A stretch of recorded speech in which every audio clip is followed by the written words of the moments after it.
Right, let's now get a perspective from Trade Union Federation on the conversation and what Saftu thinks should be on those line items. Trevor Shaku is joining us tonight for this conversation. Good to have you, Trevor. Thank you very much for your time. Of course, you're coming on the back of what we thought was just going to be an announcement by the President on the win of the Springboks and maybe a public holiday. But he ended up giving us somewhat of a State of the Nation address, and it gives us a picture into what the Cyril Ramaphosa government is thinking as the finance minister is about to deliver that medium-term budget policy statement. So it's almost a given to say that the minister is likely going to repeat this line. Here's what the government of Cyril Ramaphosa is thinking.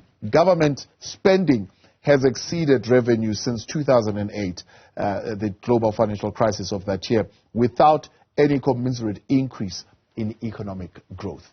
And that is the basis of where we start in our concern around the debt. What do you make of that statement? Look, it is not true that there have been expenditure and revenue mismatches over the years for the past 15 years. There are those years where Treasury would have collected beyond expectation, like the last year and the year before that, where we exceeded by 124 billion rands, and the other year where we exceeded by 260 billion rands. All of these are mismatches, but not on the negative, but on the positive, because at that time it meant we collected revenue beyond what we had budgeted. Now, the second thing which we must point out here is that it is true indeed that there has been a sluggish growth in terms of the economy. But we need to put this in context and also put point out to various other elements, which in our view plays an important role here. Because the first thing is that they are using a perspective that says you need to follow fiscal contraction in order to stimulate economic growth. Yeah. That is, they have to run close budget deficits, and in order to ensure that economic growth will come, because their premise or their idea is premised on the basis that you have government that is growing, and when government that is growing, it is competing with the private sector for a fixed amount of money that has to be used for investment, and therefore such increase in government debt is crowding out the investments from the private sector. Therefore, fiscal contraction will be a way to solve out this particular problem. And we are saying that's not true, and history does not prove that. If you look just at the democratic history of this country, or the history of this country during the democratic dispensation from 1994, you'll realize that at any time, especially between 1998 and 2001, when government embarked on a fiscal contraction, leading to the decline in about 24% of public investment, of government general investment in public services, and also of investment in public corporations, we have experienced a drop in the GDP growth. And at the time when we had the fiscal expansion between 2003 and 2008, we had GDP increasing. And if you check this particular trend, it follows until you reach 2020. Because after the financial crisis, the global financial crisis of 2008-2009, we also embarked on a fiscal contraction. The results, however, were that the GDP was also declining. And at a time when we had some little bit of boost in terms of government's expenditure, there was also an increase in the GDP. So all the time, whenever there is a fiscal contraction on the part of Treasury, you have a corresponding decline in the GDP. So it is not true that if they follow the fiscal contraction, that is, if they go on budget cuts in this round of budget for the country, it does not guarantee us that we will arrive at economic growth. But budget cuts is one thing. Increasing debt is another. President saying for every rand that is collected, 18 cents goes towards servicing debt, saying that currently on servicing debt we are paying almost as much as we are budgeting for our police. And they must be honest about that also. You see, there has been, of course, the debt servicing costs have been rising, but they are not telling the whole story. They are not bringing all pieces of the puzzle to explain to the public to understand why is that the case. And the reason why that is the case, where debt servicing costs are growing, is also because of their faulty premise of their policies, one of which is in the forex market, where the liberalization which led to the loosening of the exchange controls has exposed the South African rand to volatilities and devaluationary pressures in the forex market. And every time you see South African rand declining in value, that is against the US dollar, you also will have a corresponding increase in the debt servicing costs. For instance, if you took 1 billion, let's say 1 billion US dollar that they took from the IMF and from the World Bank to build Medupi and Kusile, that debt will keep on increasing in the face of a devaluationary pressure on the rand. If the rand is depreciating in value, the debt servicing cost for foreign denominated debt will also increase. Yeah. So the first but Treasury says we are not that exposed to a dollar denominated debt. Actually, it's mostly local debt.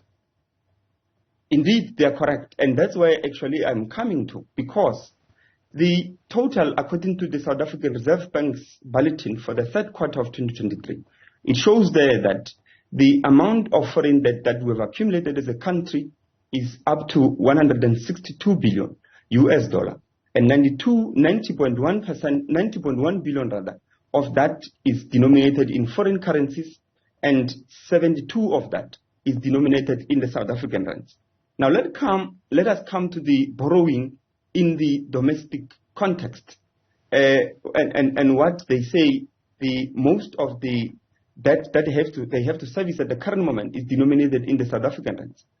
Well, what they call debt is what we contest is not debt, because what they do is that they call the issuance of government bonds, government securities, they call that the issuance of debt. They call it debt.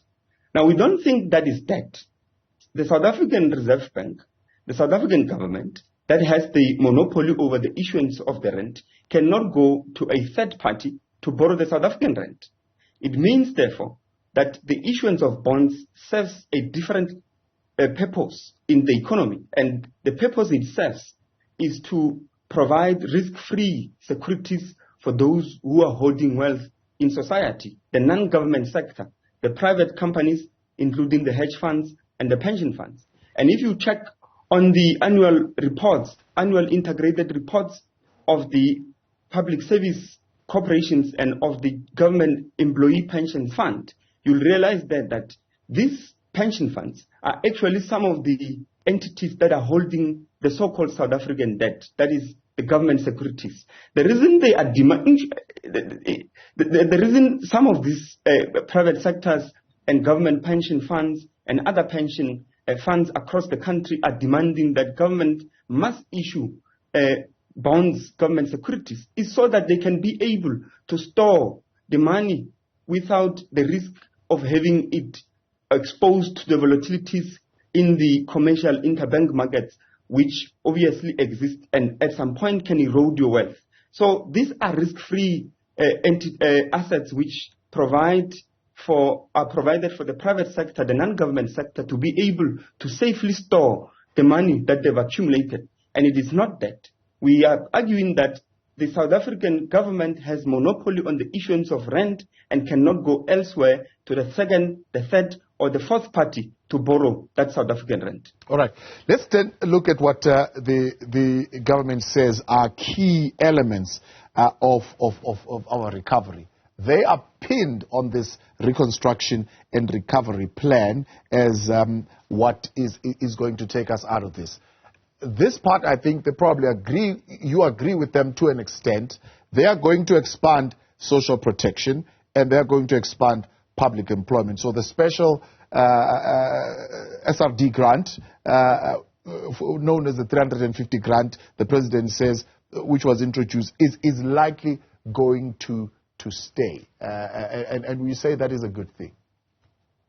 Look, we do accept that in the context of the social protection, we do welcome. Of course, we would have liked them to increase that to at least the food poverty line or even to the upper bound poverty line. The standing is that whenever they introduce the basic income grant, at the point they introduce it at the upper bound poverty line. But at the current moment, yes, we accept and welcome the fact that they will retain the SRD grants. The second element, however, which we've put, because we've had a meeting with the President and the Minister and the Deputy Minister of Finance were in that meeting on the 25th of October. We put it to them as Labour, but also as Saftu, that we think we have been calling for the jobs guarantee. And a jobs guarantee is important. You see, with government expenditure, if you want to target expenditure targets that would lead to economic growth, you have to be very careful with that.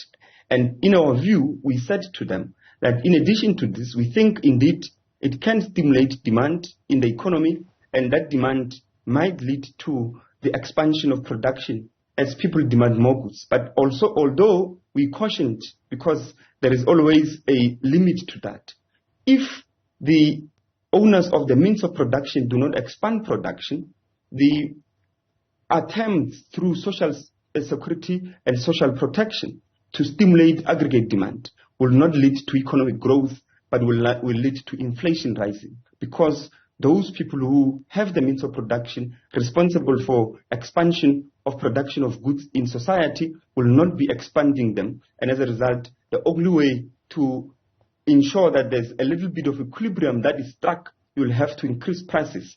So government will have to monitor that side very well, that these people do not just increase prices to rake in profits without expanding production in the case that you stimulate demand. But the other element that we gave to them, which is part of this package we call fiscal multiplier, is that they have to enact what we've been calling on them to do, that is to introduce the jobs guarantee. Now, they've already, to a certain extent, introduced the jobs guarantee in the form of the EPWP program. Although it is not a jobs guarantee in its fullest form, but it is a form of work that is introduced in the public works to ensure that there is value that is created in the economy. Because if you introduce some of the work and expand value creation in the economy, that on its own will lead to GDP growth, and therefore the debt to GDP ratio that is used to create this hysteria at the current moment will be closed and will be squashed. So in our view, we said to them that the jobs guarantee is very important. You have schools which constantly and continuously and increasingly actually need securities. Yeah. As we have seen, there are people coming from outside, are taking learners, are taking teachers.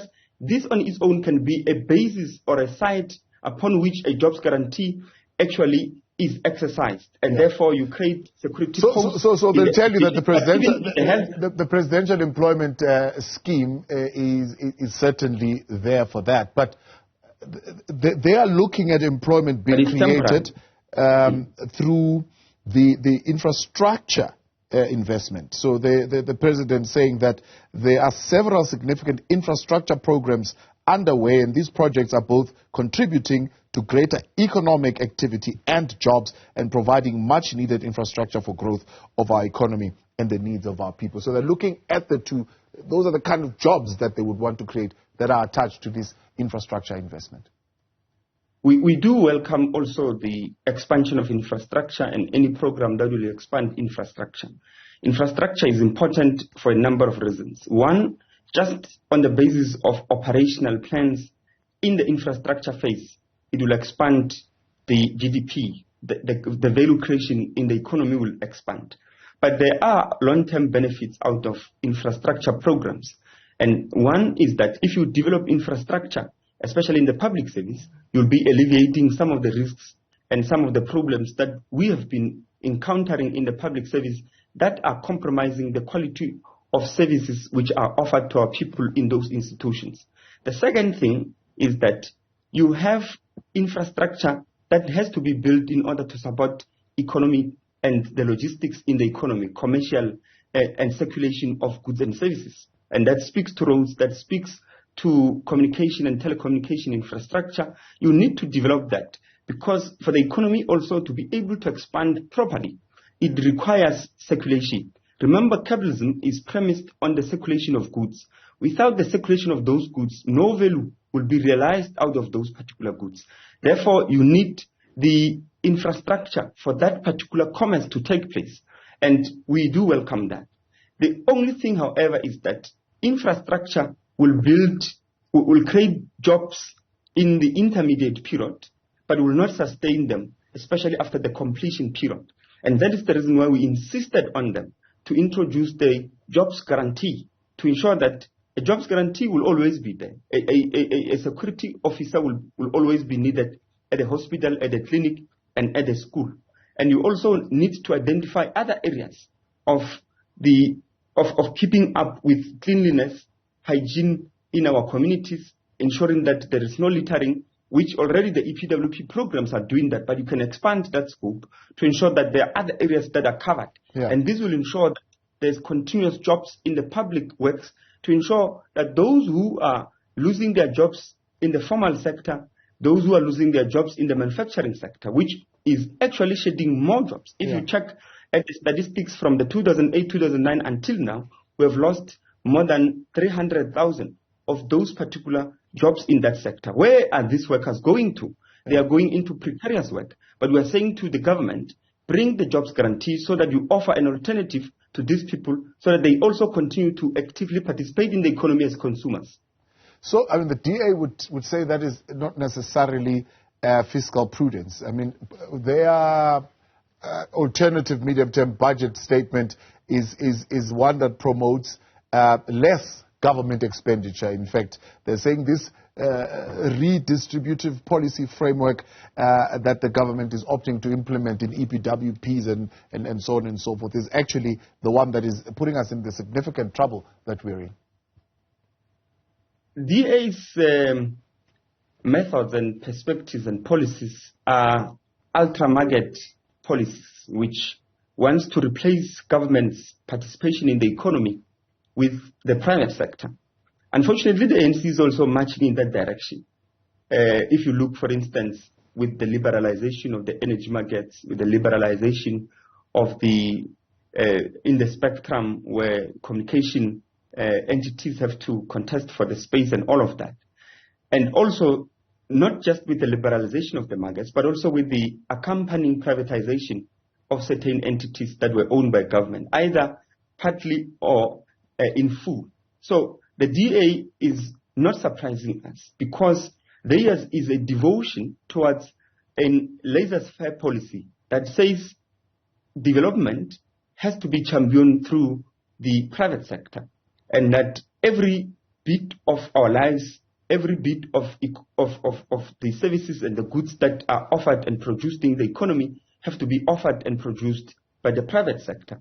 And that is very problematic because it does not take into cognizance the fact that capitalism itself has inbuilt contradictions that do not allow people to be able to exist in a system that is based on the production of commodities for the purpose of making profits. And remember, once you are premised on the capitalist mode of production, which is to produce commodities, it means that any person who has to enjoy any service, who has to procure any good for their own households or for their own personal need, they have to have money to be able to buy that. Now, they are not taking into cognizance that. Not only are they taking into cognizance that, they are also failing to appreciate that the capitalist system's inbuilt contradictions create unemployment. And 11.2 million unemployed people in this country are a testimony that capitalism will not give people jobs. And because it is not giving them jobs, they do not have an income. Because they don't have an income, they will not have any means to be able to procure the goods and the services that they need in order to survive, both as individuals and as households. The second or third thing, which they are not taking into consideration, is that we are living in a neoliberal, neo-colonial state, which as a result has actually created conditions which are not conducive for our people to be able to survive, and therefore there's no other alternative except for government to enter into that space to provide certain services and offer certain goods, either at free unit or at low cost, and in that instance, you'll be able to create social welfare for our people. But without that, you're not going to. Imagine education. Imagine if public education was to be eradicated. What will happen to the 80% of the learners from the 80% of the population that depend on public schools? What will happen to the 80 to 90% of the people of the population who depend on public health institutions? The DA is just hallucinating, in my view. It's delusional and thinks that because they represent a greater fraction of the white population, because a greater fraction of the white population has a proper well-being under capitalism, therefore they want to generalize that and think that the whole of society is capable of buying and procuring commodities for their own survival. But that is not the case, and that is where DA is actually, in our view, far removed from the lived realities of our people, the material conditions of our people. Trevor Shaku, appreciate your time. Unfortunately, we're completely out, but thank you very much for coming on this evening. Trevor Shaku speaking there on behalf of Saftu and their views on what should be prioritized on that list of items for the finance minister during the medium-term budget policy stage.